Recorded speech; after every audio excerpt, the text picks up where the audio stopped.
Everyone সুমুজ food গেলাৰীলৈ পুনৰবাৰ আপোনালোকক স্বাগতম জনাইছোঁ।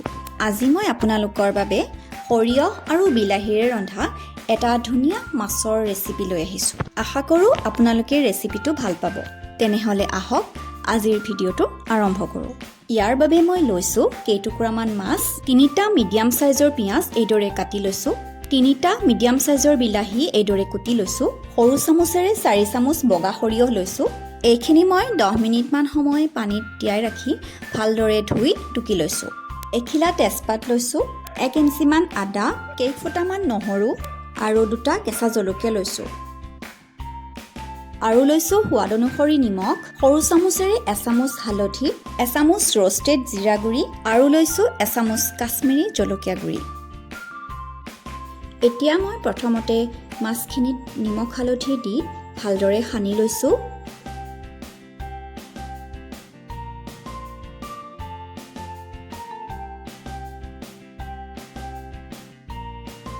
আৰু কিছু সময় এইদৰে থৈ দিছোঁ।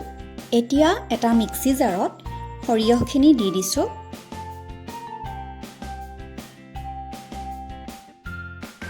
লগতে দিছোঁ কাটি ৰখা পিঁয়াজখিনি আৰু আদা নহৰুখিনি।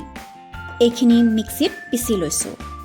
এতিয়া ইয়াত আধা কাপতকৈ অকণমান কম পানী দিছোঁ আৰু আকৌ এবাৰ ভালদৰে পিচি লৈছোঁ।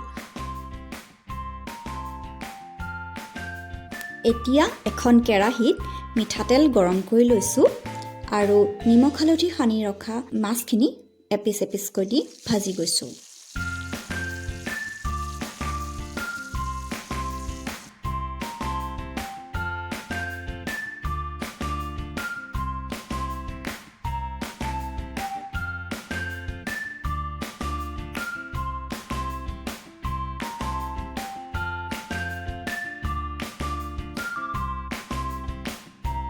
তেল অকণমান বেছি হোৱাত মই কাঢ়ি ৰাখিছিলোঁ।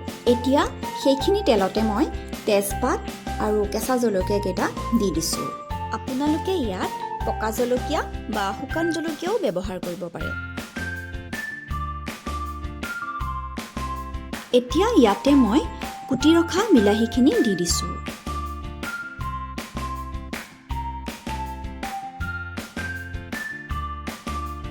অকণমান ভাজি লৈ তাত দি দিছোঁ নিমখ, হালধি,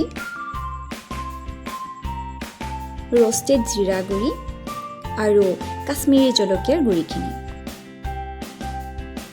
গোটেইখিনি ভালদৰে মিলাই লৈ আকৌ অকণমান ভাজি লৈছোঁ।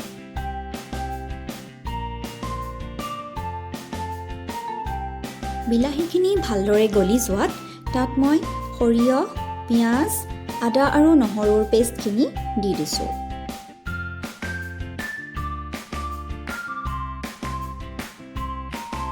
এইখিনিও কিছু সময় ভালদৰে ভাজি লৈছোঁ।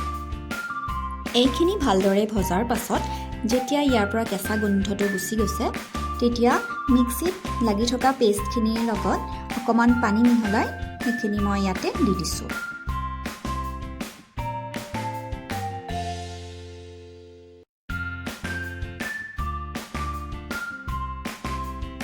ইয়াতে মই আৰু 2 গিলাচ পানী দি দিছোঁ। তৰকাৰীখন সামান্য উতলিব ধৰোঁতেই মই ভাজি ৰখা মাছখিনি ইয়াত দি দিছোঁ।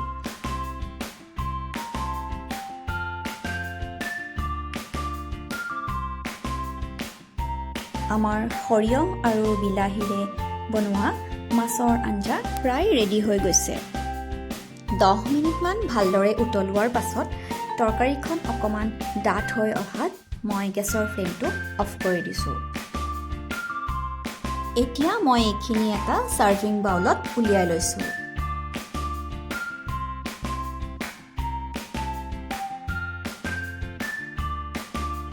এই আঞ্জাখন খাবলৈ খুবেই সোৱাদ লগা হয়।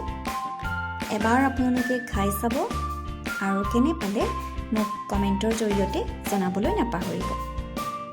আজিৰ ভিডিঅ'টো চাই যদি আপোনালোকৰ ভাল লাগিল তেনেহ'লে প্লিজ লাইক, কমেণ্ট আৰু শ্বেয়াৰ কৰি দিব। আৰু যিসকল মোৰ চেনেলত নতুন তেওঁলোকে প্লিজ মোৰ চেনেলটো ছাবস্ক্ৰাইব কৰি দিব আৰু কাষতে থকা বেল আইকনটো দবাই দিব, যাতে মোৰ আহিবলগীয়া ভিডিঅ'ৰ ন'টিফিকেশ্যনসমূহ আপোনালোকে পাই থাকে।